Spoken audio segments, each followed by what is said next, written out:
Artinya dia langsung nurut sama Tuhan, dia langsung taat sama Tuhan. Dia pergi dari negerinya dan dia melangkah meninggalkan zona nyaman. Kenapa saya bilang itu zona nyaman? Seperti yang tadi kita ketahui bahwa Abraham ini tinggal di negeri di Ur Kasdim ya, Bapak Ibu ya, saudara-saudari. Dan pada saat itu negeri itu diapit oleh sungai-sungai yang besar. Sungai-sungai yang besar. Zaman dahulu sungai besar itu adalah satu sumber kehidupan dari satu bangsa. Jadi kalau misalnya kita tinggal di dekat sungai yang besar, maka pasti hidup kita akan terjamin. Kenapa? Di situ ada air, ya kan? Air tuh untuk makan, untuk kita minum, untuk segalanya ya, untuk beternak kan, ternak-ternak juga membutuhkan air. Semakin banyak air, ternaknya juga semakin berkembang ya. Berarti ada rumput-rumput banyak, makanannya banyak, berlimpah. Ibarat kata pada zaman itu Abraham itu tinggal di kota Surabaya gitu ya, Surabaya atau Malang gitu, yang kota besar, yang bagus, yang sudah tertata rapi, yang peradabannya sudah tinggi gitu. Nah, tapi Abraham harus pergi meninggalkan negeri itu, harus keluar dari zona nyamannya. Dia harus meninggalkan kenyamanannya. Tapi dia mau taat, dia nggak mau berontak.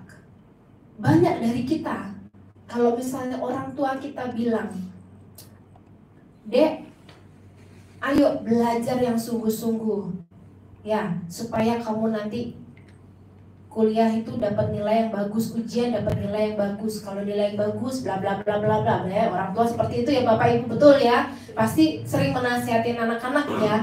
Atau misalnya, Dek, ayo kamu les piano lah, les piano gitu. Buat apa sih les piano? Aku nggak suka les piano. Itu buat kamu nanti di masa depan, siapa tahu tuh jadi skill buat kamu. Kadang tuh ada anak-anak yang nggak mau gitu. Ada beberapa anak yang nggak mau piano. Terus maunya apa?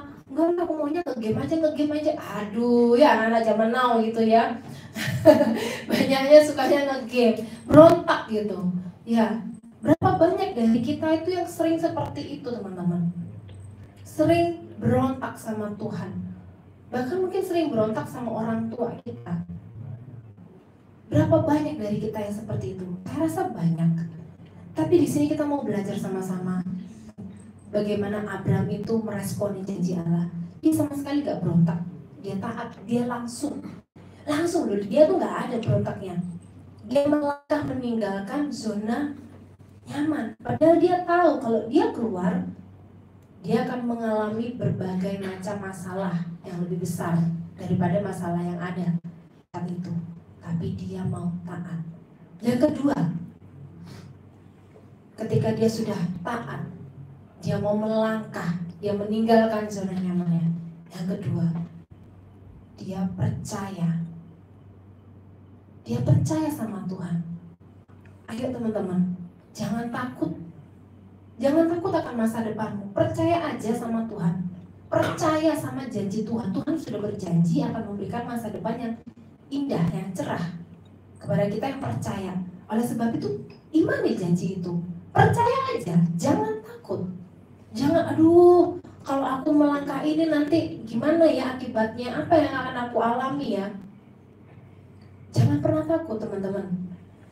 Kenapa kalau saya bilang Abraham itu gak takut? Abraham itu percaya. Bagaimana tuh dia percaya?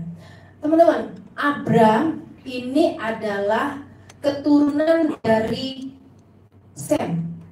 Tahu ya Sem itu? Sem adalah anak Nuh. Nah, pada saat Abraham hidup, Sem itu masih hidup. Sem itu hidupnya panjang, 600 tahun. Jadi ketika Abraham hidup, Sem juga masih ada hidup.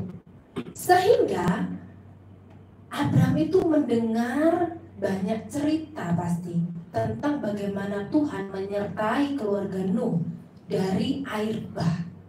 Bagaimana Nuh itu percaya penuh sama Tuhan ketika Tuhan bilang bangun bahtera di atas gunung. Sama dengan Abraham, Nuh juga gak berontak sama Tuhan. Nuh taat. Padahal Nuh juga bingung,